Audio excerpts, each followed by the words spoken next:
Okay guys, so this is an introduction to passives, the passive form in English. So the form we're talking about is when we are using to be plus the past participle of the main verb.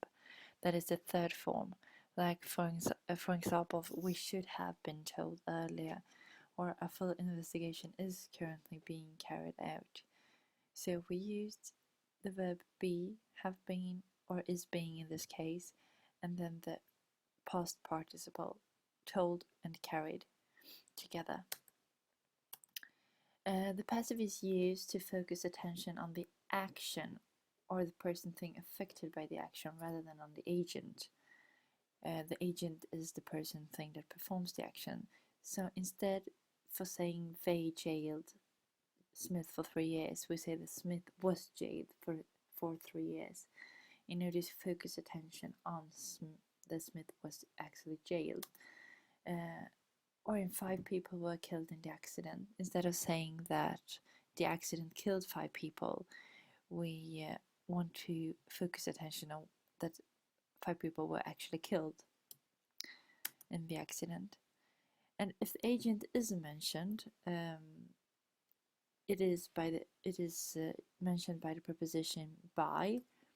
So for instance, the president was criticized by the members of his own party. So we use by instead of only saying the president was criticized. And if we want to know by whom, we need to say that it was by the members of his own party and replace it at the end of the sentence. Or the fast sports car is driven by the young girl. The use is also decided by context. So given or previously mentioned information usually comes at the beginning of a clause, sentence, and new information towards the end. So in the following sentence or paragraph, in 1939, Albert Einstein wrote to President Franklin Roosevelt urging the US to develop an atomic bomb. The letter was composed by the Hungarian-born physicist Leo Szilard, a former colleague of Einstein, who felt it would have more influence if it were signed by his eminent friend. In this example, the letter is given information because it is referred to in the previous sentence. That is, in 1939, Albert Einstein wrote to President Franklin Roosevelt. So there we have the first mention of the letter. Since it is not the agent of the verb, compose, the passive form is necessarily used. Otherwise, we would have written that the Hungarian-born physicist Leo Szilard, a former colleague of Einstein, composed the letter, and then the letter wouldn't be, that the letter was composed wouldn't be in focus of attention. If the agent is a long phrase, as in the above example, this appears in the end of the clause and the passive form is used. So here the agent is a very long phrase, namely, by the Hungarian-born physicist Leo Szilard, etc., and therefore the passive form is used. The meeting was attended by representatives of the 5 permanent members of the UN Security Council. Once again, we have an agent that consists of a long phrase, namely the representatives of the 5 permanent members of the UN Security Council, and therefore we use the passive form because it would have been strange to write that representatives of the 5 permanent members of the UN Security Council attended a meeting. So we also have cases where we're not mentioning the agent, and that is when the agent is unknown or unimportant. For instance, lunch will be served from 1 o'clock. It doesn't matter who serves the lunch, so the agent is unimportant or unknown, and therefore we use passive. If it is obvious who the agent is, for instance, the musician was arrested at his home on Friday, we all know that it is the police arresting the musician, so therefore it is obvious, so we can leave them out, the police, that is. If the agent is people in general, for instance, and carrots are eaten on a daily basis all around the world,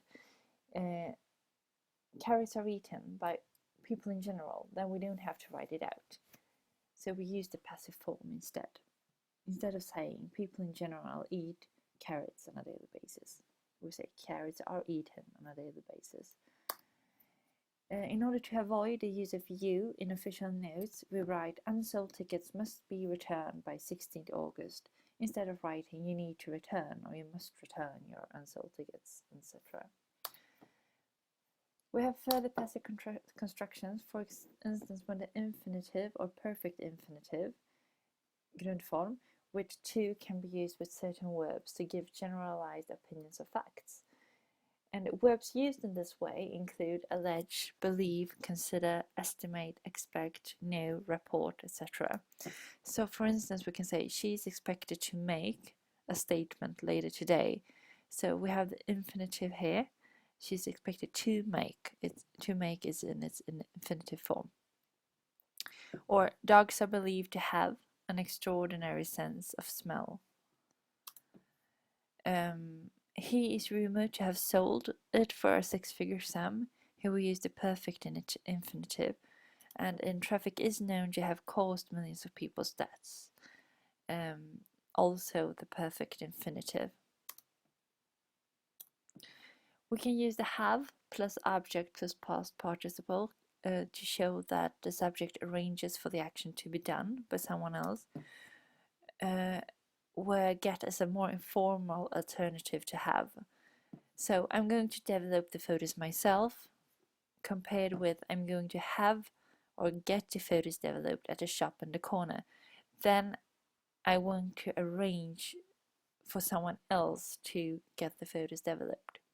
So I'm going somewhere to get them done. Get can also be used as an informal alternative to be in passive sentences. For instance, we got knocked out of the cup in the first round instead of we were knocked out. So we make it a passive construction and write we got knocked out. Or she got caught shoplifting instead of she was caught shoplifting. Good, that was it. Good luck.